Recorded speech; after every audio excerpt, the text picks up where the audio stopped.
ప్రభునందు ప్రియమైన దేవుని సంఘస్థులారు మనందరం కూడా ఈ మధ్యాహ్నం వేళ ధ్యానించుకునే అంశం ఏమిటంటే ఇత్తువాని ఉపమానం. ఈ ఇత్తువాని ఉపమానం ప్రియమైన దేవుని సంఘస్థులారా 3 సువార్తలలో మనకు కనబడుతున్నది. 3 సువార్తలలో మనకు కనబడుతుంది. మత్తయి సువార్త, మార్కు సువార్త, లూకా సువార్త. మత్తయి సువార్తలో ప్రియమైన దేవుని సంఘస్థులారా 13వ అధ్యాయము 1వ వచనం నుంచి 23వ వచనం వరకు, మార్కు సువార్త 4వ అధ్యాయము 1వ వచనం నుంచి 20వ వచనం వరకు, లూకా సువార్త 8వ అధ్యాయము 4వ వచనం నుంచి 15వ వచనం వరకు చక్కగా కనబడుతుంది ప్రియమైన దేవుని సంఘస్థులారా. అయితే ఈ విత్తువాని ఉపమానం నుంచి నేనైతే ప్రియమైన దేవుని సంఘస్థులారా 7 పాఠాలను అనగా లేకపోతే 7 అంశాలను తయారు చేయడం జరిగింది. ఒక్కొక్క అంశము గంట పైనే మాట్లాడవచ్చు. అయితే మొదటిది ఏమిటి అంటే ప్రియమైన దేవుని సంఘస్థులారా, శిష్యులలోని గొప్పతనం. రెండవది కలిగిన వానికి ఇచ్చేదేమిటి. మూడవది ఎలుపుల వారు ఎవరు. నాలుగవది త్రోవ పక్కనుండి వారు ఎవరు. ఐదవది రాతి నేల అనగా ఏమిటి. ఆరవది మొండ్ల పొదలు అనగా ఏమిటి. ఏడవది మంచి నేల అనగా ఏమిటి. అయితే మనం సమయాన్ని చక్కగా 30 నిమిషంలో పొందుపరుచుకుంటూ 7 పాయింట్లుగా 7 చక్కగా ధ్యానించుకుంటూ ముందుకెళ్దాం. 1-2 రిఫరెన్స్లతో ప్రియమైన దేవుని సంఘస్థులారా. అయితే మనందరం కూడా మొదటగా శిష్యులలో గొప్పతనం. ఇక్కడ శిష్యులలో గొప్పతనం మనకు కనిపించడానికి మనందరం కూడా మత్తయి సువార్త 13వ అధ్యాయము 1వ వచనం నుంచి చక్కగా చదువుకుంటూ ముందుకెళ్దాం పిల్లరా. 13వ అధ్యాయం. ఆ దినమందు యేసు ఇంట నుండి వెళ్ళి సముద్ర తీరమున కూర్చుండును. బహు జన సమూహములు తన యొద్దకు కూడి వచ్చినందున ఆయన దోణి ఎక్కి కూర్చుండెను. ఆ జనులందరూ ఆయన వారిని చూచి చాలా సంగతులను ఉపమాన రీతిగా చెప్పెను. ఎట్లనగా, ఇదిగో ఇత్తువాడు విత్తుటకు బయలు వెళ్ళెను. వాడు విత్తుచుండగా కొన్ని విత్తనములు త్రోవ పక్కన పడెను. పక్షులు వచ్చి వాటిని మృంగివేసెను. కొన్ని చాలా మన్ను లేని రాతి నేలను పడెను. అక్కడ మన్ను లోతుగా ఉండనందున అవి వెంటనే మొలిచెను. కానీ సూర్యుడు ఉదయించినప్పుడు అవి మాడి వేరులేనందున ఎండిపోయెను. కొన్ని ముండ్ల పొదలలో పడెను. ముండ పొదలు ఎదిగి వాటిని అణిసివేసెను. కొన్ని మంచి నేలను పడి ఒకటి 100 ఒకటి 60 ఒకటి 30 ఫలించెను. చెవుగలవాడు వినుగా కానీ చెప్పెను. ప్రియమైన దేవుని సంఘస్థులారా, ఇక్కడ జనసమూహములతో చెబుతున్నాడు. పక్కనే శిష్యులు ఉన్నారు. వారికి యేసుక్రీస్తు ప్రభువారు ఒక ఉపమానాన్ని చెప్పాడు. ఏమని ఉపమానాన్ని చెప్పాడు అంటే ప్రియమైన దేవుని సంఘస్థులారా, మొదటిగా ఏమి చెప్పాడు అంటే, ఇత్తువాడు విత్తుచూ ఉండగా కొన్నెళ్ళి 4వ వచనం చెబుతాడండి. వాడు విత్తుచుండగా కొన్ని విత్తనములు త్రోవ పక్కన పడెను. పక్షులు వచ్చి వాటిని మింగివేసెను. ఈ పక్షుల్ని మనందరం కూడా ఏమని పోల్చి చెప్పాడు అంటే పిల్లరా, పక్షులు అనగా మనందరికి అర్థం కావాలి అంటే పిల్లరా 13వ వచనం చదవాలండి. పక్షులు అనగా 13వ వచనం చదవాలి. విత్తువాన్ని గురించిన ఉపమాన భావం వినుడి. ఎవడైనా రాజ్యమును గురించిన వాక్యం వినియు గ్రహింపక ఉండగా దుష్టుడు వచ్చి వాని హృదయములో విత్తబడిన దానిని ఎత్తుకొని పోవును. అనగా పక్షులు అనగా ఈ సందర్భంలో ప్రియమైన దేవుని సంఘస్థులారా ఏమని చెబుతున్నాడండి? దుష్టుడు అని చెబుతున్నాడు. అనగా అయా ఒకడు విత్తనాలు విత్తుచున్నాడు. విత్తువాడు దేవుని సేవకుడే అనుకోండి పిల్లరా.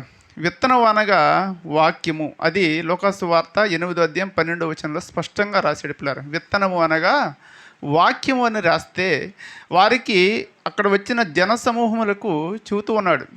ఎలాగ చెబుతున్నాడంటే, ఒకడు విత్తనాలు విత్తుతున్నాడయ్యా, త్రోవపక్కన విత్తనాలను పక్షులు వచ్చి ఎత్తుకొని పోయినవి.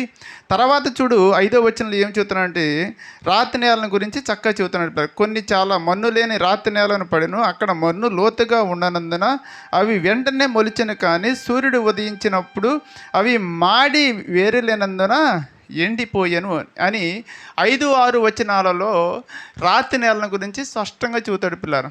అంటే ఇక్కడ చెప్పే ఉపమానము ఇక్కడ మామూలుగా సహజంగా అంత వివరించి చెప్పాల. తర్వాత చూడు 7వ వచనంలో ఏమి చెబుతున్నాడు అంటే పిల్లరా, ముండ్ల పొదల గురించి చెబుతాడు. కొన్ని ముండ్ల పొదల్లో పడిను, ముండ్ల పొదలు ఎదిగి వాటిని అణిచివేసెను. కొన్ని మంచి నేలను పడి, 8వ వచనం ఏం చెబుతున్నాడు, మంచి నేలను పడి ఒకటి 100 ఒకటి 60 ఒకటి 30 ఫలించెను. చెవిగలవాడు వినుగాక. అనగా అక్కడున్న వారందరికీ చెవులు ఉన్నవా లేవంటే చెవులు ఉన్నాయి పిల్లారా, చెవులు ఉన్నవి. శిష్యులలో గొప్పతనము చూడు 10వ వచనంలో బయటపడింది పిల్లారా. శిష్యులలో గొప్పతనము అక్కడ జన సమూహములు ఉన్నవి. అనగా కొందరు చాలామంది జనం ఉన్నారు, వారితో శిష్యులు ఉన్నారు. అయితే ఇది ఎవరికి అర్థం కాలేదు, ఇది ఎవరికి అర్థం అర్థం కాకపోయేసరికి ప్రియమైన దేవుని సంఘస్థులారా, ఏమి జరిగింది అంటే, జన సమూహాలైతే విన్నాములే, అర్థమైతే ఏమిటి, అర్థం కాకపోతే ఏమిటి, దాని భావం తెలిస్తే ఏమిటి, తెలియకపోతే ఏమిటి అని సాధన చేసే మనస్సు లేని వారిగా ఉండిపోయారు. సాధన చేసే మనసు లేని వారిగా ఉండిపోయారు. మనలో కూడా చూడు ప్రియులారా, మనం ఏదైనా వాక్యం చదువుతూ ఉంటాం బైబిల్లో, అర్థం కానప్పుడు దాన్ని విడిచిపెట్టి ముందుకు వెళితే అది గొప్పతనం కాదు. అది దానిలోని భావాన్ని వెతికి దానిని సంపాదించగలిగితే, అనగా సాధన చేయగలిగితే అది గొప్పతనం. జన సమూహాలకు చూడు అర్థం కాల, శిష్యులకే అర్థం కాలేదు అంటే జన సమూహాలకు కూడా అర్థం కాలేదు ప్రియమైన దేవుని పిల్లరా. అయితే శిష్యులలోని గొప్పతనం ఏమిటి అంటే, తెలుసుకోవాలని ఆశ వారిలో ఉన్నది.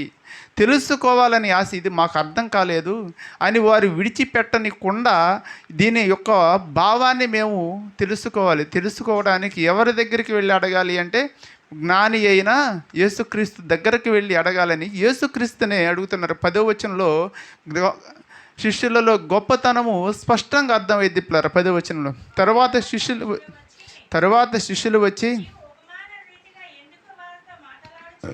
నీవు ఉపమాన రీతిగా ఎందుకు వారితో మాట్లాడుచున్నావని ఆయన అడగగా, ఆయన వారితో ఇట్లా, నేను పరలోక రాజ్య మర్మములు ఎరుగుట మీకు అనుగ్రహింపబడి ఉన్నది, కానీ వారికి అనుగ్రహింపబడలేదు. జన సమూహములు ఏం చేశారు పిల్లరా, అడగాలి, తెలుసుకోవాలన్న ఆశ లేదు. ఆశ గల ప్రాణమును ఏం చేస్తాడు ప్రియమైన దేవుని సంగతులారా, దేవుడు తృప్తిపరుస్తాడు. వీరికి దేవుని దగ్గరకు వచ్చి అడిగారు, అయ్యా ఏమని అడుగుతున్నారండి, అయ్యా ఈ యొక్క ఉపమాన భావం ఏమిటో మాకు తెలుసు అన్నప్పుడు, అయ్యా మీరు గొప్పవారు, ఇదే మీలో గొప్పతనం అయ్యా, పరలోక రాజ్య మర్మములు మీరు ఎరిగారు, కానీ వారైతే ఎవరు, 2 గ్రూపులు వారు ఉన్నారు. యేసుక్రీస్తు ప్రభువారు చెప్పేప్పుడు అక్కడ ఉన్న జన సమూహములు, యేసుక్రీస్తు ప్రభువారి యొక్క శిష్యులు. జన సమూహాలకైతే ఆశ లేదు. ఈ యొక్క శిష్యుల్లో ఉన్న గొప్పతనం చూడు, మేము దానిని తెలుసుకోవాలన్న ఆశ, మేము దానిని ఏ విధంగా ఎందుకు చెప్పాడు, దానిలో లోటుపాట్లు ఏమైనా ఉన్నవా, అది మాలో ఉన్న అవిధేయతలు ఏమైనా సరిచేసిద్దని వారు తెలుసుకోవడానికి చూడు పిల్లలు ఆతృత పడేవారిగా ఉన్నారు, ఆశ పడేవారిగా ఉన్నారు. ఆ ఆశ వారిని పురికొల్పినది, ముందుకు తీసుకొని వెళ్ళింది ప్రియమైన దేవుని సంఘస్థులారు. మనము కూడా చూడు, కీర్తనకారుడు కూడా ఎన్నిసార్లు చెప్పాడు పిల్లల, దుప్పి నీటి వాగులు కాక ఆశపడినప్పుడు, దేవా నా ప్రాణము నీ కొరకు ఆశపడుతున్నది. మనం కూడా చూడు ప్రియమైన దేవుని పిల్లరా, దేవుని మందిరానికి వచ్చి వాక్యం వినటానికి ఆశపడాలి.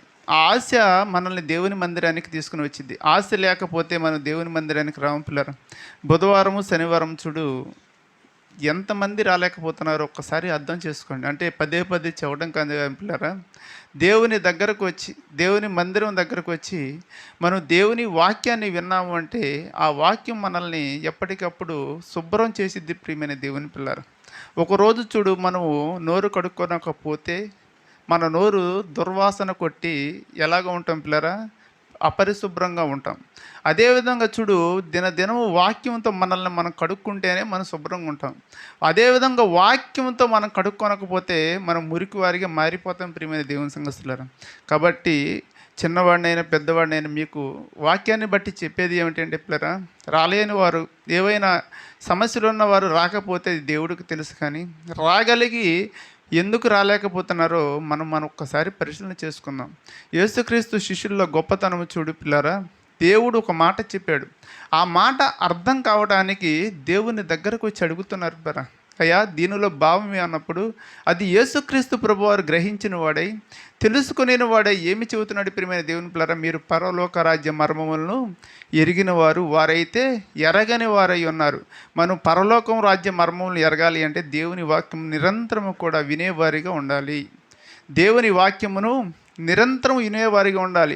యేసుక్రీస్తు ప్రభువారు శిష్యుల్లో ఉన్న మరొక గొప్పతనం మనకు తెలియాలి అంటే పిల్లరా, పదే పదే యేసుక్రీస్తు ప్రభువారు అతన్ని గద్దిస్తున్నప్పటికీ కూడా ఆయన దగ్గరికి వెళ్ళి అడుగుతారయ్యా మేము దాన్ని సరి చేసుకోవడానికి మేమేమి చేయాలి అనగా, గద్దింపుకు లోబడే మనస్తత్వం ఉన్నది యేసుక్రీస్తు ప్రభువారి యొక్క శిష్యులకు పిల్లరా. వారిలో విశ్వాసం కూడా చూడు అల్పంగా మారిపోయింది.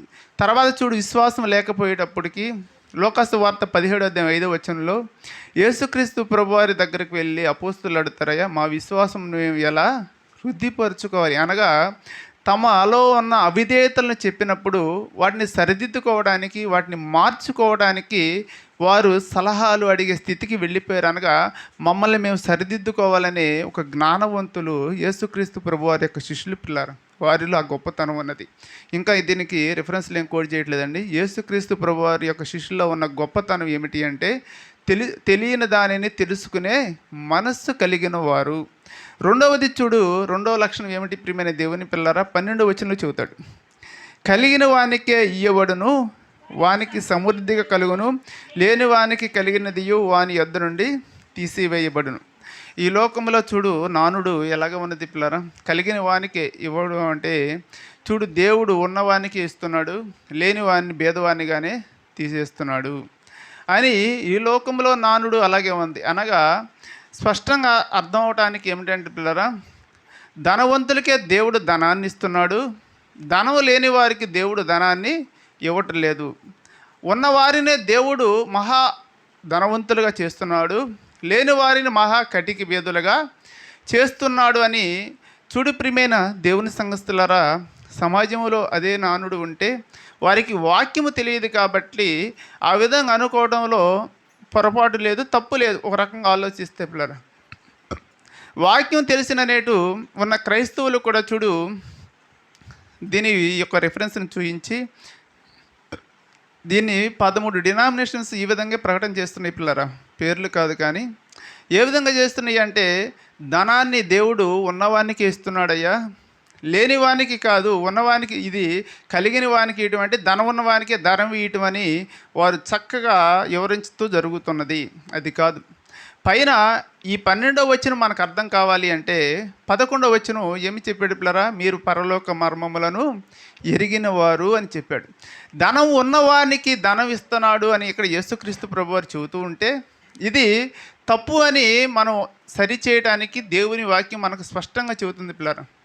ఏమని చెబుతున్నది అంటే ప్రియమైన దేవుని సంగతులారా, ఒక ధనవంతుడి గురించి చెబుతూ ఏమి చెబుతున్నాడు అంటే, లోకాసు వార్త 12:15 లోకాసు వార్త 12:15 ఏమి చెబుతుంది ప్రియమే,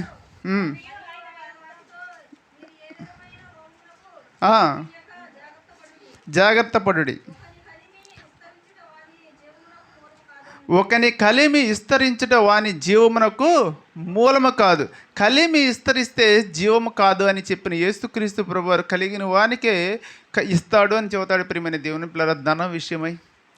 తర్వాత చూడు ఏమి చెబుతున్నాడు అంటే, మత్తయి సువార్త 19:13 కూడా చక్కగా చెబుతాడు పిల్లల. మత్తయి సువార్త 19 మనందరం 23 చదువుకుందాం. యేసు తన శిష్యులను చూచి, ధనవంతుడు పరలోక రాజ్యములో ప్రవేశించుట దుర్లభమని మీతో నిశ్చయముగా చెప్పుచున్నాను. ఇది కాక ధనవంతుడు పరలోక రాజ్యములో ప్రవేశించుట కంటే సూది బెజ్జములు ఒంటి దూరుట సులభమని మీతో చెప్పుచున్నాను. ధనవంతుని గురించి ఈ విధంగా చెబుతున్న యేసుక్రీస్తు ప్రభువారు ధనవి ఉన్నవానికే ధనం ఇస్తాడు అని చెబుతాడు. ప్రియమైన దేవుని సంగతులారా, అక్కడ శిష్యులు అడిగింది ఏమిటి? జ్ఞానాన్ని అడిగారు. శిష్యులు అడిగింది ఏమడిగారు? ప్రియమైన దేవుని పిల్లలు, మనము ఏదైనా సరే బైబిల్ చదివేటప్పుడైనా ఎవరైనా మనకు బైబిల్ చెబుతున్నప్పుడు మనం అర్థం చేసుకోవడానికైనా ప్రియమైన దేవుని సంగతులారా పై వచనాల్లోనికి తప్పనిసరిగా వెళ్ళి మనం ఆ ఒక రిఫరెన్స్ ఆ వచనాలని కోడ్ చేసుకుంటూ ముందుకు రావాలి. అప్పుడు మనకు స్పష్టంగా అర్థమయ్యేది. పైన శిష్యులు వచ్చి అడిగినది ఏమిటి అంటే జ్ఞానం గురించి అడిగాడు. యేసుక్రీస్తు ప్రభువారు చెప్పింది ఏమిటి అంటే పరలోక రాజ్యం జ్ఞానం గురించి చెప్పాడు. కింద దాన్ని ఏం చెబుతున్నాడు? అది కలిగిన వానికి ఇస్తాడయ్యా, లేని వానికి ఇవ్వడు. అనగా జనసమూహములు జ్ఞానమును పొందుకోవాలని ఆశ లేదు, అది అనగా వాళ్ళకి దాన్ని కలిగి జీవించాలని ఆశ లేదు, కాబట్టి వారికి ఇవ్వడు. మీరైతే దాన్ని కలిగి జీవించాలని ఉన్నారు కదా, దానిని మీకు ఇస్తాడు అని చెబుతున్నాడు. ప్రియమైన దేవుని పిల్లరా, అయితే ప్రియమైన దేవుని సంఘస్థులరా, మనమైతే దేని గురించి అడగాలి అంటే యాకోబు రాసిన పత్రిక 1వ అధ్యాయం 5వ వచనంలో చెబుతున్నాడు. పిల్లరా, యాకోబు రాసిన పత్రిక 1వ అధ్యాయం 5వ వచనంలో మనందరం కూడా చక్కగా తెలుసు. మీలో ఎవరికైనా జ్ఞానము కొద్దుగా ఉన్నాడు, అతడు దేవుని అడగవలను, అప్పుడు అది అతనికి అనుగ్రహింపబడి. అడుగుతున్నాం దేన్ని అడగాలి అంటే జ్ఞానాన్ని అడగాలి. ప్రియమైన దేవుని పిల్లరా, ఆ జ్ఞానాన్ని దేవుడు మనకిస్తాడు. అంతేగాని కలిగిన వానికి దేని కలిగిన వానికి ఇస్తాడు? జ్ఞానం కలిగిన వారికి జ్ఞానాన్ని ఇస్తాడు. అనగా జ్ఞానాన్ని నేర్చుకోవాలని ఆశ ఉన్నవానికి జ్ఞానాన్ని ఇస్తాడు. కానీ నేర్చుకోవద్దు, నాకు వద్దయ్యని ఎవరికైతే ఆశ ఉన్నదో వారికి దేవుడు జ్ఞానాన్ని ఇవ్వడు. పిల్లరా, జ్ఞానం అనగా వాక్యం. ఆ వాక్యాన్ని దేవుడు ఇవ్వాలి అంటే మనలో ఒక తపన ఉండాలి, మనలో ఒక ఆశ ఉండాలి. మనం ఎప్పటికెప్పుడు వాక్యాన్ని చదువుతూ ఉండాలి, మన వాక్యాన్ని ధ్యానిస్తూ ఉండాలి, మన వాక్యాన్ని ఎప్పటికెప్పుడు పఠిస్తూ ఉండాలి. ప్రియమైన దేవుని పిల్లలు, దానిని ఎలాగో చూసుకోవాలో కూడా సామెతల గ్రంథం 2వ అధ్యాయం 4వ వచనం 5వ వచనంలో కూడా చెబుతున్నాడు. ప్రియమైన దేవుని సంఘస్థులారా, సామెతల గ్రంథం 2వ అధ్యాయం 4వ వచనం 5వ వచనంలో కూడా స్పష్టంగా మనకు తెలియజేయుచున్నాడు. ఎండిని వెతికినట్లు దాన్ని వెతికిన ఎడల, దాచబడిన ధనముని వెతికినట్లు దాన్ని వెతికిన ఎడల యెహోవా యందు భయభక్తులు కలిగి ఉండుట ఎట్టిదో నీవు గ్రహించదు. ఇక్కడ కలిగిన వానికి ఇవ్వటం అనగా జ్ఞానాన్ని ఇవ్వటం, ధనాన్ని ఇవ్వటం కాదు అని మనకు స్పష్టంగా అర్థమవుతుంది పిల్లరా. అది రెండవది. మూడవది ఏమిటి అంటే ప్రియమైన దేవుని పిల్లరా, ఎలుపులి వారు ఎవరు? మూడవది వెలుపలి వారు ఎవరు అని మనకు అర్థం కావటానికి దీనికి మనం మార్క్స్ వార్త 4వ అధ్యాయం 4వ వచనంలోకి వెళ్ళాలండి. మార్క్స్ వార్త 4వ అధ్యాయము 10వ వచనం చదవండి స్పష్టంగా. 12 మంది శిష్యులతో కూడా ఆయన చుట్టూ ఉండిన వారు ఉపమానమును గురించి ఆయన అడిగిరి. అందుకు ఆయన,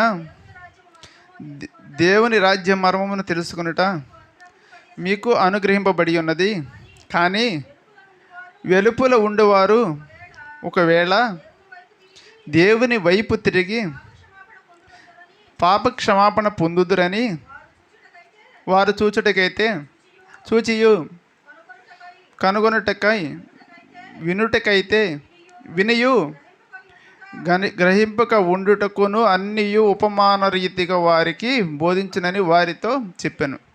12వ వచనంలో ఏం చెబుతున్నాడు పిల్లరా? వెలుపులుండి వారు ఒకవేళ దేవుని వైపు తిరగాలి. వెలుపులో ఉండివారు ఎవరు అంటే దాని కిందే మనకు అర్థం అవడానికి చూడు, దాని కంటిన్యూషన్లో చక్కగా చెప్పాడు. వెలుపులు ఉండేవారు ఒకవేళ దేవుని వైపు తిరిగి పాప క్షమాపణ పొందుదురు. వెలుపుల ఉండువారు దేవుని వైపు తిరగటం అనగా బాప్తీసం పొందని వారు వెలుపులో ఉండినవారు, బాప్తీసం పొందినవారు వెలుపుల నుంచి దేవుని వైపుకు వచ్చిన వారు. ప్రియమైన దేవుని పిల్లలు, అనగా ప్రతి ఒక్కరూ కూడా చూడు దేవునిలోనికి రావాలి వెలుపుల నుంచి. అనగా అన్యత్వంలో నుంచి, పాపములో నుంచి పాపాన్ని విడిచిపెట్టి పాప క్షమాపణ పొందుకొని పాపం నుంచి విమోచన కలిగి దేవుడే యేసుక్రీస్తు నిజమైన రక్షకుడని ఒప్పుకొని మనందరం కూడా దేవునిలోని ఆయన రక్తం మనకు వర్తింపజేసి మన పాపాలను కడగాలి. వెలుపుల నుంచి లోపలికి రావటం అనగా పాప క్షమాపణ పొందినవారు. పాప క్షమాపణ ఎవరు పొందుతున్నారు అంటే బాప్తిస్మం ఎవరైతే పొందుతున్నారో వారందరూ కూడా ఏం చేస్తున్నారండి? వెలుపుల నుంచి లోపలికి వస్తూ ఉన్నారు. ప్రియమైన దేవుని సంఘస్థులారు, అందుకే చూడు మనందరం కూడా చూడు మత్తయి సువార్త 28 పొందింది.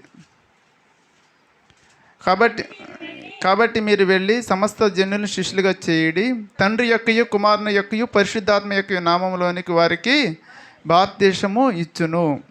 ఏ నామములో ఇవ్వాలి అండి? వెలుపల ఉన్నవారు ఏ నామములోనికి రావాలి? తండ్రి యొక్కయు కుమారుని యొక్కయు పరిశుద్ధాత్మ నామములోనికి. వెలుపల ఉన్నారు, లోపలికి రావటమే బాప్తిసం ప్రియమైన దేవుని సంఘస్థులారు. అదేవిధంగా చూడండి, మనకు అర్థం కావడానికి గలతీయులకు రాసిన పత్రిక 3:17 కూడా స్పష్టంగా చెబుతున్నాడు ప్రియమైన దేవుని సంఘస్థులారు. గలతీయులకు రాసిన పత్రిక 3:17 అండి. గలతీ 3:27 సారీ.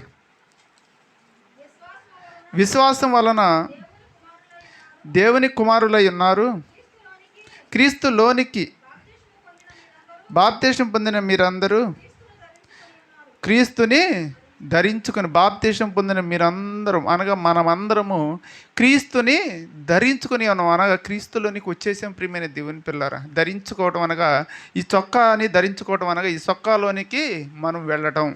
చొక్కా మన మీద ఉండిద్ది, ఆ చొక్కాలోనికి మనం వెళ్ళాం అనగా లోపలికి వచ్చేస్తున్నాం ప్రియమైన దేవుని పిల్లరా.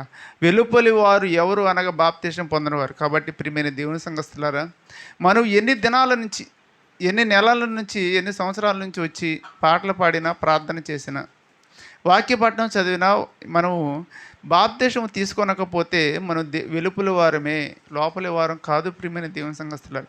కాబట్టి రేపటి దినం మనది కాదు, రేపటి దినము మనది కాదు. మనం ఎంత ప్రయాసపడినా రేపు దినమున బాప్తిసం పొందకుండా మనం ఏదో ఒక దినమున మరణించవలసిన వారమే. తప్పుగా అనుకోవద్దండి, మరణించవలసిన వారమే. అయితే మనం మరణిస్తే, అయ్యా నేను పాటలు పాడానయ్యా, నేను మందిరానికి వెళ్ళి కూర్చున్నానయ్యా, నేను ప్రార్థన చేశానంటే నీవెవరో నేను ఎరగను. ఎందుకని అంటే మన పాపాలకు క్షమాపణ లేదు. మనం క్రీస్తుని ధరించుకున్నప్పుడు క్రీస్తు ముద్ర మనలో ఉన్నది పిల్లరా. కాబట్టి మనందరం కూడా తప్పనిసరిగా చేయవలసింది ఏమిటి అంటే, చెరసాల నాయకుడు చూడండి పిల్లరా, రాత్రి ఆ గడియలోనే దేవుని వాక్యం అన్నప్పుడు ఆయనకి భయం వచ్చేసింది. రాత్రి ఆ గడియలోనే చుడిపిల్లరా బాప్తిసం పొందాడు అంటే వాక్యం విన్న వెంపటనే అతనిలోనికి భయం వచ్చింది. రేపటి దినం నాది కాదు, నా జీవితం ఆవిరి లాంటిది, గడ్డి పువ్వు లాంటిది. నేను ఈ రేపటి లోపే నేను మరణిస్తే, నేను కట్టిక చీకటి గల బిలంలోనికి వెళ్ళిపోవాలి అనగా నేను వేతనకరమైన స్థలానికి వెళ్ళాలి. పౌలు గారు చెప్పిన వాక్యం అంత కఠినంగా చెప్పాడు పిల్లరా. అక్కడ రాయబడలేదు, కానీ చెరసాల నాయకుడు ఆ క్షణములోనే బాప్తిసం పొందాడు అంటే పౌలు శీలలు చెప్పిన వాక్యం ఎంత బలంగా చెప్పారు అంటే పిల్లరాయ, రేపటి దినం నీది కాదు, రేపటి దినము నీది కాదు. రేపు దినాను నీవు రేపు బాప్తిసం పొందాలని ఒక ఆలోచన కలిగి ఉంటే, రేపటి లోపే నువ్వు మరణం అయిపోతే నీ స్థితి గతి ఏమిటి అయ్యా? నీ యొక్క పరిస్థితి ఏమిటి? నువ్వు కాదయ్యా, నీ రేపుడే ఈ క్షణమే నీది అన్నప్పుడు తడువు చేయకుండా సమయాన్ని సద్వినియోగం చేసుకొని ప్రియమైన దేవుని సంఘస్థులారు, చెరసాల నాయకుడు చూడు వాక్యం విన్న వెంపటనే బాప్తిసం పొందాడు పిల్లరా. మనం కూడా చూడు తడువు చేస్తూ ఉంటాం. మన సమస్యలను బట్టి, మన యొక్క బాధలను బట్టి, మన యొక్క ఏవైనా సరే కోరికలను బట్టి మనం తడువు చేస్తున్నప్పుడు మనం ఆ కోరికలు, ఆ సమస్యలు పెద్దవవుతాయే కానీ తరగవు పిల్లరా. ఆ కోరికలు, ఆ సమస్యలు పెద్దవవుతాయే కానీ తరగవు. ఒక్కసారి చూడు బాప్తిసం పొందు, నీ సమస్యలు చూడు దేవుడే వాటిని విప్పి పటాపంచరి చేయగలడు పిల్లరా. ఎర్ర సముద్రపు నీటిని ప్రియమైన దేవుని సంఘస్థులారా, దేవుడు నీటినే రాశిగా నిలిపాడు. ఏ ఒక్కరికైనా సాధ్యమే ప్రియమైన దేవుని సంఘస్థులారా? సాధ్యం కాదు. తర్వాత చూడు ప్రియమైన దేవుని సంఘస్థులారా, మనం ధ్యానించుకున్నాం, చనిపోయిన వారిని దేవుడు బ్రతికించాడు, వైద్యుల వల్ల కూడా కాదు పిల్లరా. కాబట్టి మనందరం కూడా చూడు ప్రియమైన దేవుని సంఘస్థులారా, బాప్తిసము పొందుదాం. బాప్తిసం పొందని వారు చక్కగా బాప్తిసం పొందుదాం పిల్లరా. సమస్యలను పక్కన పెడదాం. మనలో ఒక ఆశ రావాలి. అయ్యా ఏ ఆశ రావాలి అంటే, నేను ఎందుకయ్యా ఇన్ని సంవత్సరాల నుంచి వెళుతున్నా, నేను నిర్జీవంగానే ఉన్నాను, నాలో ఉద్యమం రావట్లేదు, నాలో ఒక కోరిక రావట్లేదు, ఏందయ్యా నాలో సాతాను వచ్చి, అపవాది వచ్చి ఎందుకని ఎత్తబడిన వాక్యాన్ని ఎత్తుకుపోతుంది అని ప్రతి ఒక్కరం కూడా చూడు ఆలోచన చేసుకుందాం. మన మనసుకు మనమే ఒక సాక్షిగా ఉందాం. మన మనసుకు మనమే ఒక ప్రశ్న వేసుకుందాం పిల్లరా. ఆ ప్రశ్నే మనకు సమాధానమై చెబుతూ ఉన్నది. ఏమని చెబుతుంది అంటే, ఇప్పుడే తీసుకో అని ఇప్పుడే బాప్తిసాన్ని పొందుకొని ఒక సమాధానం ఇవ్వగలిగినది మన మనసే పిల్లరా. ఏ ఒక్క వ్యక్తి చెప్పినా మనిషి మారడు. అదే మనసు చెబితే మనిషి అప్పుడే మారుతాడు ప్రియమైన దేవుని సంగతులు. కాబట్టి మనందరం వెలుపుల వారం కాకుండా దేవుని ధరించుకునేవారిగా బాప్తిసం పొంది పాపక్షమాపణ పొందేవారిగా జీవిద్దాం పిల్లరా. 3 అయిపోయినాయి పిల్లలు. 4వది ఏమిటండి? త్రోవ పక్కన ఉండువారు ఎవరు. మనకుంది చక్కగా 5 నిమిషాలు కనుక వీటిని 4 రిఫరెన్స్లతో చక్కగా దీన్ని ముగిద్దామండి. ఇక్కడ త్రోవ పక్కన ఉండువారు ఎవరు అన్నదానికి మనం స్పష్టంగా లోకస్తు వార్తలకు వెళితే ఇక్కడ స్పష్టంగా గ్రంథకర్త స్పష్టంగా వీటిని 4 రిఫరెన్స్ల్లో చక్కగా వివరిస్తారు ప్రియమైన దేవుని సంగతులారా. లోకస్తు వార్త మనందరం కూడా మన దగ్గర ఉన్న పరిశుద్ధ గ్రంథమైన బైబిల్ తెరిచి లోకస్తు వార్త మనందరం 8వ అధ్యాయము 12వ వచనం నుంచి చక్కగా చదువుకుందామండి. త్రోవ పక్క నుండి వారు వినువారు కానీ నమ్మి రక్షణ పొందుకుంటున్నట్లు అపవాది వచ్చి వాని హృదయములో నుండి వాక్యము ఎత్తుకొని పోవును. చూడు పిల్లరా, వినువారుగా ఉంటారు కానీ రక్షణ పొందనివారు. వినువారుగా ఉంటారు కానీ రక్షణ పొందనివారు. దీనికి యాకోబు రాసిన పత్రిక 1వ అధ్యాయం 22వ వచనంలో ఏమి చెప్తున్నాడు పిల్లరా? యాకోబు రాసిన పత్రిక 1వ అధ్యాయం, మీరు వినువారు మాత్రమయ్యుండి మిమ్మల్ని మోసపుచ్చుకొనకుండా, అనగా మనల్ని మనం మోసపుచ్చుకునేవారం వినువారం పిల్లలు. మనల్ని మనము మోసపుచ్చుకోవటం అంటే ఏమిటంటే ప్రియమైన దేవుని పిల్లలారా, దేవునికి అనుసారంగా నడుచుకోనకుండా అపవాది క్రియల అనుసారంగా నడుచుకోవటమే మనల్ని మనము మోసపుచ్చుకోవటం. అయితే రోమీలకు రాసిన పత్రిక 2వ అధ్యాయం 13వ వచనం ఏం చెబుతున్నాడంటే, ధర్మశాస్త్రం వినువారు దేవుని దృష్టికి నీతిమంతులు కారు కానీ ధర్మశాస్త్రం అనుసరించి ప్రవర్తించేవారే దేవుని దృష్టికి నీతిమంతులు అని చెబుతున్నాడు. అయితే ప్రియమైన దేవుని సంగతులారా, అపవాది వచ్చి వాక్యాన్ని ఎత్తుకొని పోవటం వలన వీరు వింటున్నారు కానీ వాక్యానుసారంగా జీవించట్లా. మన యొక్క జడ్ఎంబీవీ యొక్క ఛానల్లో చూడిపులారా, అపవాది వచ్చి వాక్యాన్ని ఎత్తుకొని పోతుంది. ఎత్తుకొని పోకుండా ఏమి చేయాలని చక్కని వాక్యాన్ని ఇచ్చాం. దానిలో మన ఆత్మీయ సహోదరుడు ఇసాకు, నీవు పాత్రలోని నీటివా నదిలోని నీటివా అని చక్కగా ఒక షార్ట్ మెసేజ్ కూడా చేయడం జరిగింది పిల్లరా. అయితే ఏమిటి అంటే, పాత్రలో నీరు అయితే ఏముండిద్ది పిల్లరా? సులభంగా తీసివేయగలం. అదే నదిలో నీరు చూడు పిల్లరా, తోడే కొద్ది ఏమైందండి? ఊరతా ఉండిద్ది. తోడే కొద్దీ ఊరతా ఉండిద్ది. అనగా మన వాక్యాన్ని ఈ ఆదివారం చదివి బైబిల్ని తీసుకెళ్ళి చక్కగా ఇంట్లో దాచిపెట్టి చక్కగా దాన్ని సంవత్సరాలు వాడుకోవచ్చులే, నలగకుండా చక్కగా భద్రం చేసుకోవచ్చులని. అయితే అది అపవాది ఎత్తుకెళ్తున్నారు. అలాగా కాకుండా మనం ఎప్పటికెప్పుడు సాధన చేస్తూ ఉంటే అపవాది చూడు తీసేకుంది ఇంకొక మెరుగైన వాక్యం మనలో ఊరుతూ ఉండిద్ది. అపవాది తీసేకుంది ఇంకా మెరుగైన అంశం మనలో ఊరుతున్నప్పుడు ఇంకా అపవాదికి ఇసుకుదల వచ్చింది పిల్లరా. ఇంకా తీయటం ఎందుకులే, తీసేకుంది ఏమవుతుందండి? మెరుగైనది వస్తుంది కనుక తీయకుండా ఉండటమే మంచిది అని చెబుతున్నాడు. దీనికి ఒక రిఫరెన్స్ చదువుకుందామండి. యోహాను సువార్త 7వ అధ్యాయం 39వ వచనం చదువుకుందాం పిల్లరా. యోహాను సువార్త 7వ అధ్యాయము 39. తన యందు విశ్వాసం ఉంచువారు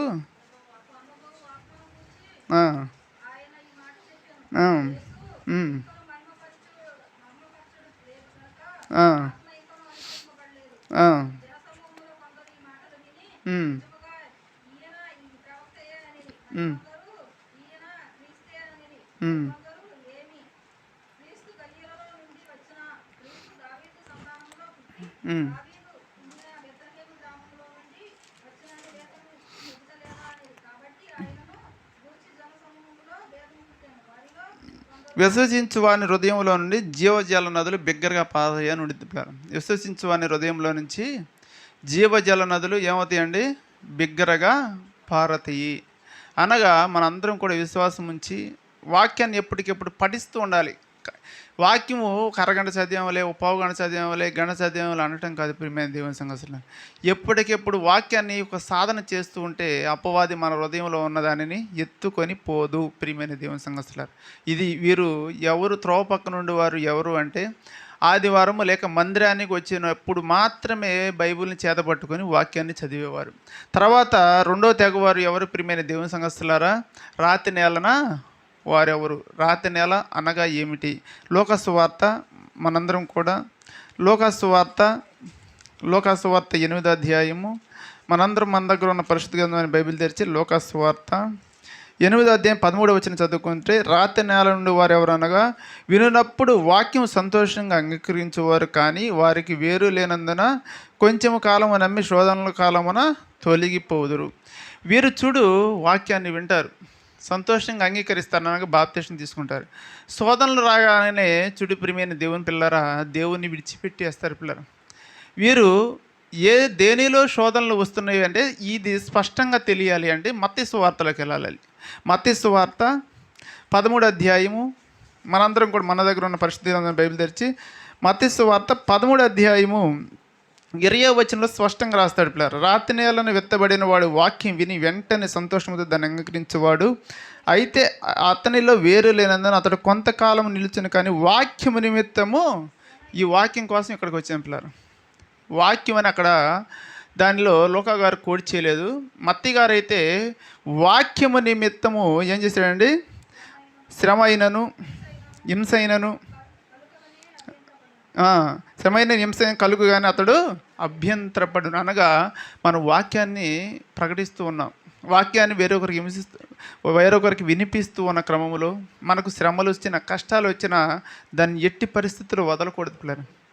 దానిని ఎట్టి పరిస్థితుల్లో దాన్ని వదలకూడదు. ఎందుకని అంటే అపవాది మనకు ఒక లక్షణాన్ని కలిగిస్తూ ఉండిద్ది, మన ద్వారా వాక్యం చెప్పకూడదు అని. అయితే ప్రియమైన దేవుని సంఘస్థులారా, మనము ఎన్ని శ్రమలు వచ్చినా మరణం వరకు నమ్మకంగా ఉంటే స్మరణలో ఉన్న సంఘానికి ఏమి ఇస్తున్నాడండి, జీవ కిరీటం ఇస్తాడు. శ్రమ దినమును నువ్వు కుంగిని ఎడల చేతగాని వాడు. శ్రమలు వస్తే మనం ఎప్పటికీ కూడా కృంగిపోకూడదు ప్రియమైన దేవుని సంఘస్థులారా. మనందరం కూడా చూడు, ఎప్పుడు శ్రమ వచ్చింది అంటే దేవుడు దాని తర్వాత నాకు సుఖాన్ని ఇస్తాడు, దేవుడు నాకు తర్వాత సుఖాన్ని ఇస్తాడు అని, ఆనందాన్ని ఇస్తాడని ఉండాలి. కానీ కృంగిపోతే మనిషి ఆత్మహత్య చేసుకునే స్థితికి వెళ్తాడు పిల్లరా.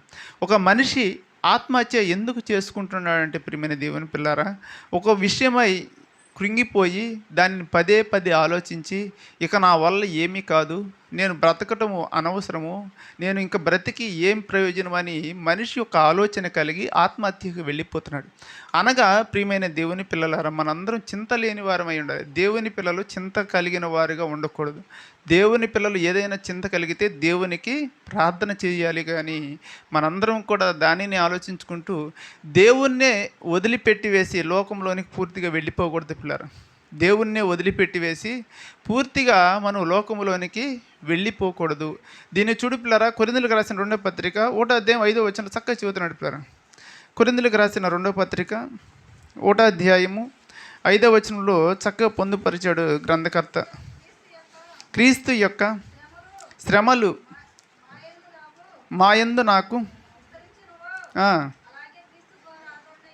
అలాగే క్రీస్తు ద్వారా ఆదరణయు మాకు విస్తరించుచున్నది. శ్రమలు వచ్చినా మాకు క్రీస్తు ద్వారా అవి ఆదరణ విస్తరించిద్ది, అంటే మాకు కలుగుతున్నది. ఈ మనల్ని చూడు ప్రియమైన దేవుని పిల్లలు, శ్రమ వస్తే మనం కానీ దాన్ని సహించి ముందుకు వెళ్ళగలిగామంటే క్రీస్తుకి మనం అందరం కూడా నిజమైన విశ్వాసులమే. శ్రమలో కానీ విడిచిపెట్టామంటే మనకంటే దౌర్భాగ్యులు ఎవరు ఉండరు పిల్లరా. ఒక శ్రమను గురించి ఆలోచించవలసిన అవసరం లేదు. యేసేపు గారు ఏమంటాడు ప్రియమైన దేవుని పిల్లరా, అన్నలు వచ్చి అయ్యా ఏంటి మేము నీకు ద్రోహం చేసామన్నప్పుడు అమ్ముటకు మీరెవరయ్యా, అది దేవుని నిర్ణయం అయి ఉన్నది, దేవుని నిర్ణయం లేకుండా చీమ కూడా కదలదు పిల్లరా. ఏదైనా సరే ఒక మనిషి మనకు హాని చేశాడన్నా, ఒక మనిషి మనకు ప్రమాదం చేశాడన్నా, ఒక మనిషి మనకు కీడు చేశాడన్నా అది దేవుని చిత్తమై ఉన్నది. దాని తర్వాత దేవుడు మనకు మేలు చేయబోతున్నాడని మనము అనుకోవాలి. దేవుని వాక్యం కూడా అదే చెబుతున్నది. అలా అనుకుని మనం ముందుకు వెళ్ళగలిగినట్లయితే మన మనసు ప్రశాంతంగా ఉండిద్ది, మనం దేవునిలో స్థిరులుగా ఉంటాం. అలా కాకుండా పదే పదే దాని గురించి ఆలోచిస్తూ ఉంటే మన స్థిరత్వాన్ని కోల్పోయి అస్థిరులుగా మారిపోయి దేవుని సంబంధులమైన మనము అపవాది సంబంధులుగా మారిపోతాం పిల్లలు. అపవాది సంబంధులుగా మారినప్పుడు రాతి నేలను పడిన విత్తనం వలె మనం ఎలాగ ఉండిపోతాం పిల్లరా, నిష్ప్రయోజకులుగా ఉండిపోతాం. తర్వాత చూడు, ఆరోది ఎవరు అంటే ముండ్ల పొదలు అనగా ఏమిటి? దీనికి లోకాసు వార్త 8వ అధ్యాయము. లోకాసు వార్త మనందరం కూడా మన దగ్గర ఉన్న పరిశుద్ధ గ్రంథమైన బైబిల్ తెరిచి 8వ అధ్యాయము మనందరం కూడా లోకాసు వార్త 8వ అధ్యాయము 14వ చదువుకుంటే, ముండ్ల పొదల్లో పడిన విత్తనములను పోలిన వారెవరనగా, విని కాలము గడిచిన కొలది ఈ జీవన సంబంధమైన విచారముల చేతను ధనభోగముల చేతను అణిచివేయబడి పరిపక్వముగా ఫలింపనివారు. ఎవరు ప్రియమైన దేవుని పిల్లారా? వీరేం చేస్తూ ఉన్నారు అంటే, ముండ్ల పొదల్లో పడిన విత్తనమును వారు ఎవరనగా, విని కాలం గడిచిన కొలది వారు దేవుని వాక్యాన్ని వింటారు, దేవునిలో నిలబడతారు. కాలం కొద్దిగా గడిచిపోయింది పిల్లలు, 1 సంవత్సరం, లేకపోతే 2 సంవత్సరాలు, లేకపోతే ఒక 3 సంవత్సరాలు, లేకపోతే ఒక 10 సంవత్సరాలు గడిచిపోయిన తర్వాత వీరిలోనికి చూడు ఏమొస్తుంది అంటే పిల్లరా, కాలం గడిచిన కొలది అనగా కాలం గడిచిన కొలది ఏమవుతుంది అంటే భక్తిహీనతలోనికి వెళ్ళిపోతుంది పిల్లలు. భక్తి ముదిరితే భక్తిహీనతలుగా మారుతున్నారే కానీ మనం భక్తులుగా మారటల్లా. అనుభవ జ్ఞానము కలిగిన భక్తులుగా మారవలసిన వారు ఏమవుతున్నారండి? భక్తిహీనులు అయిపోతున్నారు. రాను రాను చూడండి విశ్వాసులు ఇక కోల్పోతున్నాం. ఎలా కోల్పోతున్నాం పిల్లరా? బాప్తిస్మం పొందిన కొత్తలో నేను కూడా ప్రియమైన దేవుని సంఘస్థులారా, బుధవారం వచ్చేవాడిని, శనివారం వచ్చేవాడిని, ఎప్పుడు కూడికంటే ఎక్కడ కూడికంటే అక్కడికి వెళ్ళేవాడిని. రాను రాను కొన్ని దినాలకి, లేకపోతే కొన్ని సంవత్సరాలకి ఏమైందంటే, రేపు వెళ్ళొచ్చులే, బుధవారమే కదా, శనివారం వెళ్ళొచ్చు, 2 రోజుల తర్వాత వస్తుంది. శనివారం ఏమనుకుంటామండి, శనివారం తెల్లారి ఆదివారమే కదా, చక్కగా ఆదివారం వెళ్ళొచ్చు. సరే, ఈ 3 రోజులు క్రమంగా వెళ్దామంటే మొదట ఏం చేస్తాం ప్రియమైన దేవుని పిల్లలు? బాప్తిస్మం పొందిన కొత్తలో కాలం గడవక ముందు ఎలాగ ఉండిద్ది అంటే, 1 గంటకు ఆరాధన అంటే 1 గంటకు వస్తాం, 8 గంటలకు కూడికంటే 8 గంటలకు వస్తాం. రాను రాను చూడు 8 గంటలకంటే 9ంటికి వెళ్ళొచ్చు, 9:30కి వెళ్ళొచ్చు, 1 గంటకంటే 2ంటికి రావచ్చు, 2:30కి రావచ్చు. కాలము గడిచే కొలది ఏమైపోతుందండి? విశ్వాసం కాస్త అవిశ్వాసంగా మారిపోతుంది. వీరిలో ఏం కలుగుతుంది అని చెబుతున్నాడు అంటే, ధనభోగములు కలుగుతున్నాయండి. జీవన సంబంధమైన ధనభోగములు అనగా తన జీవనాన్ని ఎలాగ గడుపుకోవాలా, నేను ధనాన్ని ఎలాగ సంపాదించాలా, ధనాన్ని నేను ఎలాగ కూడబెట్టుకోవాలా, ధనం లేకపోతే రేపు నా బ్రతుకు ఏమిటి, ధనం లేకపోతే నేను ఎలాగ బ్రతకగలను అని మనిషి ఆలోచిస్తూ ఏమైపోతున్నాడు అంటే దేవుణ్ణి విడిచిపెట్టేస్తున్నాడు. ముండ్ల పొదల్లో పడి ముళ్ళు పెరుగుతున్నాయి అనగా తనలో ఉన్న కోరికలు పెరుగుతున్నాయి పిల్లరా. ముండ్ల పొదలు పెరగటం అనగా కోరికలు పెరుగుతున్నాయి అనగా నా జీవితం ఏమైపోద్దో, నా బ్రతుకు ఏమైపోయిద్దో, రేపటి దినం గడవాలి అంటే ఈ దినాన్ని నేను ధనాన్ని సంపాదించుకోవాలి కదా, ఆ ధనం లేకపోతే నా బ్రతుకు గడవదు, నా యొక్క జీవన శైలి అక్కడే ఉండిపోయిద్ది, నేను హేళనైపోతానేమో అని తనలో కోరికలు పెరిగి ఏమైపోతున్నాడు పిల్లరా? ఐకిక విచారం అని మత్తయి సువార్తలో స్పష్టంగా చెబుతాడు పిల్లరా. మత్తయి సువార్త 13వ అధ్యాయము, మత్తయి సువార్త 13వ అధ్యాయం మనందరం కూడా మత్తయి సువార్త 13:22 చదివితే, ముండ్ల పొదల్లో విత్తబడిన వాడు వాక్యం వినువాడే కానీ ఐకిక విచారమును ధనమోహమును ఆ వాక్యమును అణిచివేయను గనుక వాడు నిష్ఫలుడు అయిపోతున్నాడు అనగా ప్రయోజనం లేనివాడైపోతున్నట్లు. నిష్ఫలుడు అనగా ఫలించట్ల అనగా ఫలించటం అనగా ఏమిటి అంటారా? నిత్య జీవానికి వారసులు అవడమే ఫలించటం. ఫలించకపోవటం అనగా మనం దేవుని దగ్గరకు వచ్చాం, పాపాలను క్షమించబడి మరలా అదే పాపంలోనికి వెళ్ళిపోయి నిత్య శిక్షకు నరకాగ్నికి వెళ్ళిపోతాం పిల్లరా. అక్కడే ఫలించలేకపోతున్నాం. ఈ ఐకిక విచారంలో అంటే ఏమిటి అంటే పిల్లరా? ధనమోహం, కోరికలు పెరగటం మనలో. అందుకే చూడు లోకాసు వార్త 21:39 స్పష్టంగా చెబుతాడు పిల్లరా. లోకాసు వార్త 21:39 నేను చదువుతున్నానండి.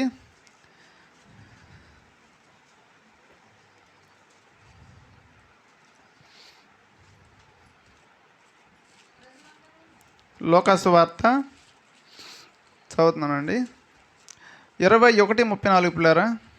21:34 మీ హృదయములు ఒకవేళ తిండి వలన మత్తు వలన ఐకిక విచారం వలన మన్నముగా ఉన్నందున ఆ దినం అకస్మాత్తుగా మీ మీదకి ఉరి వచ్చినట్టు రాకుండా మీ విషయమై మీరు జాగ్రత్తగా ఉండండి. ఐక్య విచారంలో కోరికలు పెరిగిపోయిన వారు నిష్ప్రయోజనం అయిపోతున్నారు. వీరు ముళ్ళ పొదలు అనగా ఏమిటి అంటే, తన జీవితంలో దేవుని దగ్గరకు వచ్చి కాలం గడిచిన తర్వాత కోరికలను పెంచుకుంటున్నారు. ఈ లోకానుసారమైన కోరికలను పెంచుకున్న వారే ముళ్ళ పొదలను పోలిన వారి పిల్లలు. తర్వాత చూడు 7వది ఏమిటి అంటే మంచి నేల. మంచి నేలకు చూడు మనందరం కూడా లోకాసు వార్త 8వ అధ్యాయము, లోకాసు వార్త 8వ అధ్యాయము మనందరం కూడా 5 నిమిషాలు సమయమైందండి. లోకాసు వార్త 8వ అధ్యాయము 15వ వచనం చదువుకుంటే, మంచి నేల నుండి విత్తనమును పోలిన వారు ఎవరనగా యోగ్యమైన మంచి మనసుతో వాక్యము విని దాన్ని అవలంబించి ఓపికతో ఫలించువారు. మంచి నేల నుండి విత్తనమును పోలిన వారు ఎవరనగా యోగ్యమైన మంచి మనసు ఉండాలి, యోగ్యమైన మంచి ప్రవర్తన ఉండాలి. ఆ మంచి మనసుతో వాక్యం విని దానిని అవలంబించి ఓపికతో ఫలించాలి. పోయిన బుధవారం అనుకుంటా మన ఆత్మ సోదరి జ్యోతిమ చెప్పింది, మనసును స్వాధీనపరుచుకునేవాడు శ్రేష్ఠుడు అని చెప్పింది. మనసును స్వాధీనపరచుకోలేక గెహజీ ఏమైపెట్టులారా తనకును తన కుటుంబానికి కుష్టు తెచ్చుకున్నాడు. అహాబు చూడు మనసును స్వాధీనపరచుకోలేక దేవునికి శత్రువు అయిపోయాడు. ప్రియమైన దేవుని పిల్లలు, అనగా మనస్సు మంచి యోగ్యమైన మనసు అయి ఉండాలి. అనగా దేవుని వాక్యానుసారంగా ఉన్నప్పుడు మనం బహుగా ఫలిస్తాము. ఆ ఫలించేది ఏమిటి అంటే ఆత్మ ఫలాలు ఫలించాలి పిల్లలు. ఆత్మ ఫలాలను మనం ఫలించేవారిగా ఉండాలి. మంచి నేల మనలో ఉన్నది. మంచి నేలను పోలి మనం ఉన్నాము అంటే మనం ఆత్మ ఫలాలు కలిగి ఉండాలి. ప్రేమ, సంతోషము, సమాధానము, దీర్ఘశాంతము, దయాళత్వము, మంచితనము, విశ్వాసము, సాత్వికము, ఆశా నిగ్రహం. 9. ఆ 9 మనము కలిగి ఉండాలి. తర్వాత వెలుగు ఫలాలు కలిగి ఉండాలి. మనందరం కూడా చూడు ఇంకా శిక్షా ఫలమును కలిగి ఉండాలి. ఎవరైనా సరే, దైవ సేవకులైనా ఎవరైనా సరే, మనలో ఉన్న తప్పును చెప్పినప్పుడు దాన్ని సరి చేసుకునే ఆ యొక్క మనసు మనకు ఉండాలి. నాతాను ప్రవక్త వచ్చి దావీదుకు చెప్పాడయ్యా, నువ్వు చేసినది తప్పు అని చెబితే తన తప్పును సరి చేసుకున్నాడు దావీదు గారి పిల్లర, అనగా శిక్షా ఫలాన్ని పొందుకున్నాడు. మన అందరం కూడా చూడు ఈ 7 లక్షణాలను గుర్తించుకొని వీటిలో ఉన్న లోటుపాట్లని గుర్తెరుగుతూ మనం ముందుకు వెళ్ళాలి పిల్లరా. 7 లక్షణాలు ఏమిటి అంటే పిల్లరా, ఉపమానము ఏమిటి ప్రియమైన దేవుని పిల్లలు మనం నేర్చుకున్నది, విత్తువ అని ఉపమానములో 7 లక్షణాలను తీయడం జరిగింది. ఒకటి ఏమిటి అంటే శిష్యులలోని గొప్పతనం. రెండవది కలిగినది ఈయటం అంటే ఏది. మూడవది ఏమిటి పిల్లరా, వెలుపల వారు ఎవరు. 4 త్రోవ పక్కన ఉండువారు. 5 రాతి నేలన ఉండువారు. 6 మొండ్ల పొదలు అనగా ఏమిటి. 7 మంచి నేల అంటే ఏమిటి అంటే యోగ్యమైన ప్రవర్తన కలిగి జీవించాం. మనందరం కూడా యోగ్యమైన ప్రవర్తన కలిగి జీవించి నిత్య జీవానికి వారసులు అయ్యే విధంగా సిద్ధపడదాం పిల్లరా. ఈ కొద్ది మాటలు దేవుడు దీవించిన గాక.